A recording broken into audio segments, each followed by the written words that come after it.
नमस्कार, आप देख रहे हैं न्यू दिल्ली पोस्ट। आपके साथ मैं हूं अभिषेक। उमर खालिद, ये नाम जरूर याद होगा। दिल्ली में भड़के दंगों का आरोपी और पिछले 5 साल से तिहाड़ जेल में बंद है। देश का कानून अपने हिसाब से काम कर रहा है, लेकिन अब अंतर्राष्ट्रीय स्तर पर उमर खालिद को लेकर चर्चा शुरू हो गई है। वजह है एक चिट्ठी।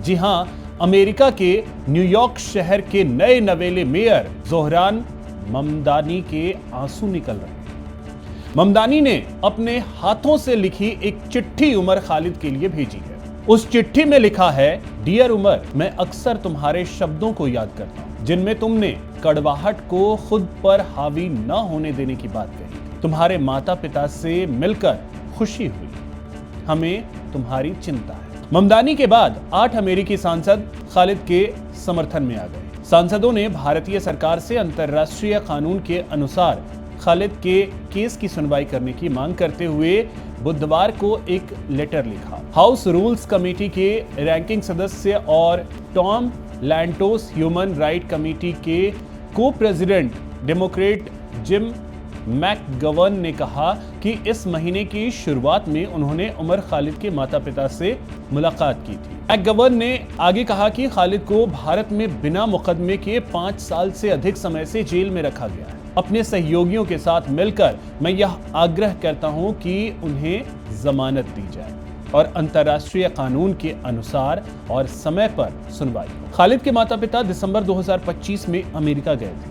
दरअसल उनकी सबसे छोटी बेटी की शादी होने वाली थी और वहां रहने वाली उनकी बड़ी बेटी शादी में शामिल नहीं हो पा रही थी, इसीलिए वे उनसे मिलने गए। खालिद के साथी बनो ज्योत्सना लाहिड़ी ने बताया है कि उमर के माता पिता ने अमेरिका में ममदानी के साथ काफी समय बिताया और उमर की जेल में बंदी की स्थिति पर चर्चा भी की। यह पत्र सामने आने के साथ ही ममदानी का उमर खालिद के लिए समर्थन भी चर्चा में।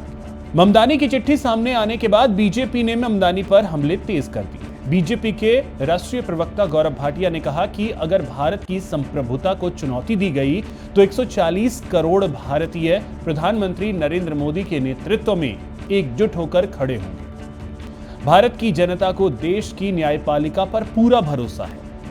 यदि कोई भी किसी आरोपी के समर्थन में सामने आता है और भारत के आंतरिक मामलों में हस्तक्षेप करता है तो देश इसे बर्दाश्त नहीं करेगा। यह बाहरी व्यक्ति कौन होता है जो हमारे लोकतंत्र और न्यायपालिका पर सवाल उठाए, और वह भी ऐसे व्यक्ति के समर्थन में जो भारत को तोड़ना चाहता है। यह उचित नहीं है।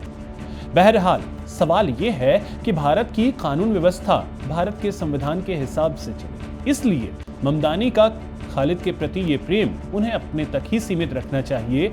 हमारे देश का कानून न्याय करेगा, ये हर किसी को भरोसा है, यहां तक कि खुद उमर खालिद को भी भरोसा होगा, उमर के माता पिता को भी भरोसा होना चाहिए। वीडियो आपको कैसा लगा कमेंट के जरिए जरूर बताइए। हमारे चैनल को सब्सक्राइब कीजिए, वीडियो को अधिक से अधिक शेयर कीजिए, लाइक कीजिए। जय हिंद, जय भारत।